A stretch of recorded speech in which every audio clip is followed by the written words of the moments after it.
ይህ መንፈሳዊ ትረካ የታላቁን እግዚአብሔር ሰው የነቢዩ ሶፎንያስን ታሪክ፣ የትንቢቱን ዋና ዋና ምስጢራት እንዲሁም ለአሁኑ ዘመን ወጣቶችና ምዕመናን የሚሆኑ 5 ታላላቅ ትምህርቶችንና ተግሳጻትን ያካተተ ነው። በተጨማሪም እውነተኛው የእግዚአብሔር ፍርድ መቼ ነው? በዓለም ላይ ለሚሰራው በደልና ግፍ ምላሹ ምንድነው? ከሚመጣውስ መከራ መዳን የሚቻለው እንዴት ነው? የአሁኑ ዘመን ክርስቲያኖች ከነቢዩ ሶፎንያስ ሕይወትና ታሪክ ምን እንማራለን? ለሚሉትና ለመሳሰሉት ጥያቄዎች መልስ ይሰጣል። እስከ መጨረሻው አብራችሁኝ ቆዩ። በስመ አብ ወወልድ ወመንፈስ ቅዱስ አሐዱ አምላክ አሜን። ክቡራንና ክቡራት የክርስቶስ ቤተሰቦች፣ ዛሬ በዚህ ኃጢአት ስልጣኔ ነው፣ እግዚአብሔር አይፈርድም፣ ዓለም እንዳማረች ትኖራለች የሚል የዝንጋኤና የድፍረት መንፈስ በሰው ልጅ ልብ ላይ በነገሰበት ዘመን ስንኖር በእውነተኛ እምነት ጸንተን የምንኖረው እንዴት ነው እያልን እንጠይቅ ይሆናል። በቤተ ክርስቲያናችን ታሪክ ውስጥ እግዚአብሔር ሕዝቡ ከጥፋት መንገድ እንዲመለሱ ፍርዱ ከመምጣቱ በፊት የንስሐን በር የሚያሳዩ ነቢያትን ያስነሳል። በቅድስት ኦርቶዶክሳዊት ተዋሕዶ ቤተ ክርስቲያንና በመላው የክርስቲያን ዓለም ታሪክ ውስጥ የእግዚአብሔርን የፍርድ ቀን ያወጀ፣ ጣዖት አምላኪነትና የሕዝቡን መባለግ በብርቱ የተቃወመ፣ እንዲሁም ስለ መሲሑ ክርስቶስ መምጣትና ስለ ኢየሩሳሌም መታደስ የተነበየ ታላቅ የብሉይ ኪዳን አባት ነቢዩ ሶፎንያስ ነው። ነቢዩ ሶፎንያስ ከ12ቱ ደቂቀ ነቢያት አንዱ ሲሆን የስሙ ትርጉምም እግዚአብሔር ሰወረው ወይም እግዚአብሔር ጠበቀው ማለት ነው። በነቢዩ ሶፎንያስ ትንቢት ምዕራፍ 1 ቁጥር 14 ላይ የተዘገበውና ትውልዱን ከእንቅልፉ የሚቀሰቅሰው መለኮታዊ ቃል እንዲህ ይላል። ታላቋ የእግዚአብሔር ቀን ቀርባለች፣ እጅግም ፈጥናለች። የእግዚአብሔር ቀን ድምፅ መራራ ናት፣ ክፉም ናት። ያች ቀን ኃይለኛ የመዓት ቀን፣ የመከራና የጭንቅ ቀን፣ የመፍረስና የመጥፋት ቀን፣ የጨለማና የጭጋግ ቀን፣ የደመናና የድቅድቅ ጨለማ ቀን።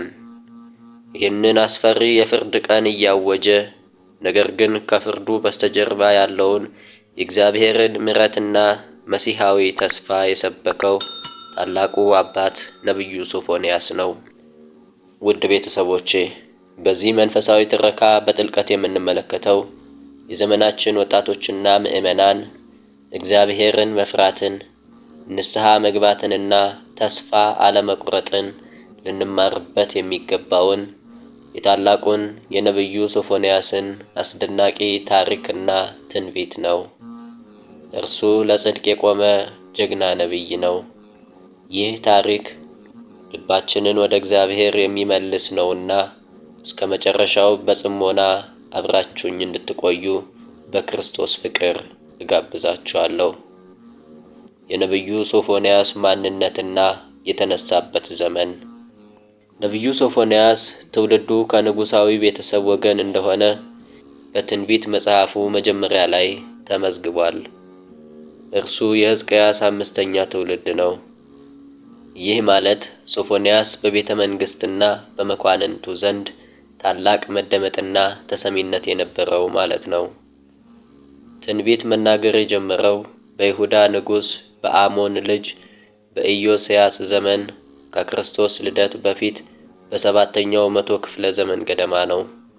ንጉሥ ኢዮስያስ እግዚአብሔርን የሚፈራና በይሁዳ ምድር ላይ የነበረውን የጣዖት አምልኮ በማጥፋት ታላቅ መንፈሳዊ ተሐድሶ ያደረገ ንጉሥ ነው። ሆኖም ግን ከኢዮስያስ በፊት የነበሩ ነገሥታት በሕዝቡ ልብ ውስጥ የጣዖት አምልኮትን፣ ግፍንና ሥርዓት አልበኝነትን ዘርተው ማለፋቸው የሕዝቡን ማንነት ሙሉ በሙሉ በጥልቀት በክሎት ነበር። ሕዝቡ በውጪ እግዚአብሔርን የሚያመልኩ ቢመስሉም በልባቸው ግን የከነዓንን አማልክት በዓልንና ሞሎክን ያመልኩ ነበር።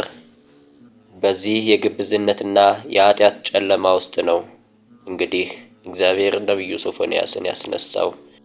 ሶፎንያስ በቤተ መንግሥት ያደገ ቢሆንም ለመኳንንቱና ለገዢዎቹ ሳያደላ እውነቱን ፊት ለፊት የሚናገር ስለ እግዚአብሔር ቅድስና የሚቀና እውነተኛ ነቢይ ነው። የትንቢቱ ይዘትና የእግዚአብሔር ቃል ምስጢር። የነቢዩ ሶፎንያስ ትንቢት በዋናነት በሦስት ታላላቅ ምዕራፎች የተከፈለ ሲሆን ዋናው መልእክቱ የእግዚአብሔር ቀን በሚለው ሐሳብ ዙሪያ ያጠነጥናል። ይህ ቀን ሁለት መልክ አለው። የመጀመሪያው የፍርድ ቀን ሲሆን ሁለተኛው ደግሞ የምሕረትና የማዳን ቀን ነው። ነቢዩ መጀመሪያ ትንቢቱን የጀመረው እጅግ በሚያስደነግጥ ቃል ነው። ከምድር ፊት ሁሉን ፈጽሜ አጠፋለሁ ይላል እግዚአብሔር፣ ሰውንና እንስሳትን አጠፋለሁ። ይህ ፍርድ በይሁዳና በኢየሩሳሌም ላይ የመጣው ሕዝቡ እግዚአብሔርን ትተው የጣዖት ካህናትን ስለተከተሉ፣ የጣዖት ሰራዊትን በሰገነት ላይ ስላመለኩና እግዚአብሔር መልካም አያደርግም ክፉም አያደርግም እያሉ አምላክነቱንና ፈራጅነቱን ስላቃለሉ ነበር። ይህ ትንቢት ከዓመታት በኋላ ባቢሎናውያን መጥተው ኢየሩሳሌምን ሲያፈርሱ ፍጻሜውን አግኝቷል። ነገር ግን የሶፎንያስ ትንቢት በዚህ አያበቃም። ነቢዩ በምዕራፍ 2 ላይ ፍርዱ በይሁዳ ላይ ብቻ ሳይሆን በከበቧት አረማውያን አገሮች በፍልስጤም፣ በሞዓብ፣ በአሞንና በአሦር ላይም እንደሚመጣ ይናገራል። እግዚአብሔር አድሎ የሌለበትና የዓለም ሁሉ ጌታ መሆኑን ያረጋግጣል። ከዚህ ሁሉ የፍርድ ቃል በኋላ ግን ነቢዩ እውነተኛውን የመዳን መንገድ በትንቢተ ሶፎንያስ ምዕራፍ 2 ቁጥር 3 ላይ እንዲህ ይነግረናል። እናንተ የምድር ትሑታን ሁሉ እግዚአብሔርን ፈልጉ፣ ጽድቁንም ፈልጉ፣ በእግዚአብሔር ቁጣ ቀን ትሰወሩ ዘንድ መልሱለት። የመሲሁ መምጣትና የቤተ ክርስቲያን ተስፋ። የነቢዩ ሶፎንያስ ትንቢት መጨረሻውና ታላቁ ክፍል ምዕራፍ 3 ስለ መሲሁ ስለ ጌታችን ኢየሱስ ክርስቶስ መምጣትና ስለ አዲሲቱ ኢየሩሳሌም ስለ ቅድስት ቤተ ክርስቲያን ድል የሚናገር ድንቅ ትንቢት ነው። ነቢዩ ከብዙ ዘመን በፊት ሆኖ የወንጌልን ብርሃን ተመልክቷል።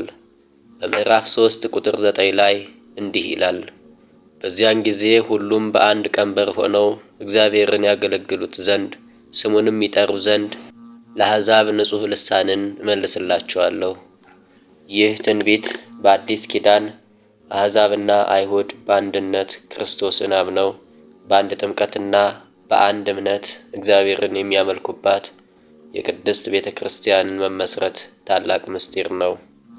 በተጨማሪም ነቢዩ የጽዮንን ልጅ ቤተ ክርስቲያንንና ምእመናንን ደስ እንዲላት በትንቢቱ ምዕራፍ 3 ከቁጥር 14 እስከ 15 ድረስ እንዲህ ሲል ያበስራል። የጽዮን ልጅ ሆይ ደስ ይበልሽ፣ የኢየሩሳሌም ልጅ ሆይ እልል በይ። የኢየሩሳሌም ልጅ ሆይ በፍጹም ልብሽ ሐሴት አድርጊ፣ ደስም ይበልሽ። እግዚአብሔር ግፍሽን አስወግዷል፣ ከጠላቶችሽም እጅ አድኖሻል። የእስራኤል ንጉሥ እግዚአብሔር በመካከልሽ አለ። ከእንግዲህ ወዲህ ክፉ ነገርን አታይም። ይህ ትንቢት የተነገረው ጌታችን መድኃኒታችን ኢየሱስ ክርስቶስ ሰው ሆኖ በመካከላችን በመመላለስ ዲያብሎስን ድል አድርጎ የሞት ፍርዳችንን ያጠፋበትና የሰጠን ታላቅ ሰማያዊ ደስታ ነው። ቅድስት ኦርቶዶክሳዊት ቤተ ክርስቲያን ይህንን ነቢይ የዕረፍቱን መታሰቢያ ሐምሌ 4 ቀን ታከብራለች። መንፈሳዊ ትምህርቱና ተግሣጻቱ። ወዳጆቼ፣ የታላቁ የእግዚአብሔር ሰው የነቢዩ ሶፎንያስ አስደናቂ ሕይወትና መልእክት ለእኛ በዚህ ዘመን የምንኖር ወጣቶች ምን ያስተምረናል? የአሁኑ ዘመን ወጣቶች ከነቢዩ ሶፎንያስ ትንቢት የምናገኛቸው 5 ታላላቅ ትምህርቶችን እንደሚከተለው አቀርብላችኋለሁ። አብራችሁኝ ቆዩ። አንደኛ፣ ከግብዝነትና ከሁለትዮሽ ሕይወት መራቅ። የአሁኑ ዘመን ክርስቲያኖች አብዛኞቻችን ቤተ ክርስቲያን ስንሄድ መላእክት እንመስላለን። ከቤተ ክርስቲያን ውጭ ግን ከዓለማውያን የማይለይ የኃጢአትና የተንኮል ሕይወት በመኖር ከውጪ ክርስቲያን ከውስጥ ደግሞ ጣዖት አምላኪዎች ሆነናል። ነቢዩ ሶፎንያስ በውጪ እግዚአብሔርን እየጠሩ በድብቅ ለጣዖት የሚሰግዱትንና ሁለት ልብ ያላቸውን ሰዎች አውግዟል። እግዚአብሔር ግልጽነትን እንጂ ግብዝነትን አይወድምና በሕይወታችን አንድ መስመር ሊኖረን እንደሚገባ በብርቱ ይገስጸናል። ሁለተኛ፣ እግዚአብሔር አይፈርድም ከሚል ድፍረት መውጣት። የዛሬው ትውልድ የእግዚአብሔርን ትዕግስትና ቸርነት እንደ አለመፍረድ እንቆጥረዋለን። በዚህ ምክንያት ነገሮች ሁሉ እንደነበሩ ይቀጥላሉ፣ የፈለግነውን ብናደርግ ምን ይመጣል በሚል ትዕቢትና መዘናጋት ውስጥ እንኖራለን። ነቢዩ ሶፎንያስ እግዚአብሔር መልካም አያደርግም ክፉም አያደርግም የሚሉትን ሰዎች ፍርድ እንደሚጠብቃቸው በጥብቅ አስጠንቅቋል። እግዚአብሔር መሐሪ እንደሆነ ሁሉ ጻድቅ ፈራጅም መሆኑን አውቀን በቅድስና ልንኖር እንደሚገባን ከዚህ ታሪክ እንማራለን። ሶስተኛ፣ ትህትናና ጽድቅን መሻት ለመሰወር መብቃት። ዛሬ ዓለማችን በትዕቢት፣ በስም ዝና፣ ፉክክርና በራስ ወዳድነት ተሞልታለች። እኛ ወጣቶችም በዚህ ማዕበል ውስጥ ተዘፍቀናል። ነቢዩ በመከራው ቀን መሰወርና መዳን የሚቻለው ጽድቅንና ትህትናን በመሻት እንደሆነ ነግሮናል። በትህትና ራሳችንን ለንስሐ ስናስገዛ ከሚመጣው መቅሰፍትና የነፍስ መጥፋት እንሰውራለን። አራተኛ፣ ለማህበራዊ ግፊትና ለኃጢአት አለመንበርከክ። በአሁኑ ዘመን በርካታ ወጣቶች ኃጢአት የምንሰራው ጓደኞቼ ሁሉ ስለሚሰሩት እኔ እንዴት ልለይ በሚል ከማናንሸ ግፊትና መንጋነት ነው። ነቢዩ ሶፎንያስ ግን መላው የኢየሩሳሌም ሕዝብና መኳንንት በአንድነት ኃጢአት ውስጥ በወደቁበት ዘመን እርሱ ግን ለብቻው ለእግዚአብሔር እውነት ታምኖ ቆሟል። እኛም ማዕበሉን ተከትለን ሳንወርድ ለአምላካችን ታማኞች ልንሆን እንደሚገባን ከዚህ ታሪክ እንማራለን። አምስተኛ፣ ሁልጊዜ በመንፈሳዊ ተስፋና ደስታ መኖር። ዛሬ በዓለም ላይ በሚሰማው የጦርነት የቸነፈርና የኢኮኖሚ ውድቀት ወሬ ምክንያት በርካታ ወጣቶች በተስፋ መቁረጥና በብስጭት ውስጥ እንወድቃለን። ነቢዩ ሶፎንያስ የኢየሩሳሌምን መጥፋት ከተናገረ በኋላ በመጨረሻ ቀን የእስራኤል ንጉሥ እግዚአብሔር በመካከልሽ ነው፣ ከእንግዲህ ወዲህ ክፉ ነገርን አታይም በማለት ታላቅ ተስፋ ሰጥቷል። ክርስቶስ በመካከላችን ስላለ ሁልጊዜ በተስፋ ልንኖር እንደሚገባን ያስተምረናል።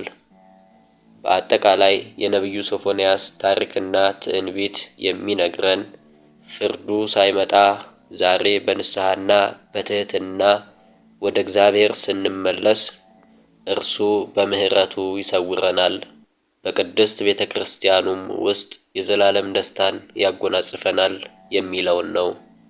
አምላከ ሶፎንያስ እምነታችንን ያጽናልን። የታላቁ ነቢይ የነቢዩ ሶፎንያስ ረድኤትና በረከት የጸሎቱ ኃይል ከሁላችን ጋር ይሁን፣ አሜን። ክቡራን ተመልካቾቼ ይህንን የነቢዩ ሶፎንያስን አስደናቂ ታሪክና የንስሐ መልእክት ከወደዳችሁት ለሌሎች ምዕመናን መማሪያ ይሆን ዘንድ ላይክና ሼር ማድረጋችሁን በፍጹም አትርሱ። እንዲሁም በየሳምንቱ እንዲህ ያሉ የነቢያት ታሪክ፣ የቅዱሳን አባቶች ገድላትና ኦርቶዶክሳዊ ትምህርቶች በቀጥታ እንዲደርሳችሁ ቻናላችንን ሰብስክራይብ በማድረግ የደወል ምልክቱን ይጫኑ። በኮሜንት መስጫው ላይም ነቢዩ ሶፎንያስ ሆይ በእውነተኛይቱ ትሕትናና ንስሐ እንጸና ዘንድ በጸሎትህ አስበን በማለት ጸሎታችሁንና አስተያየታችሁን አስፍሩ። ወስብሐት ለእግዚአብሔር ወለወላዲቱ ድንግል ወለመስቀሉ ክቡር አሜን።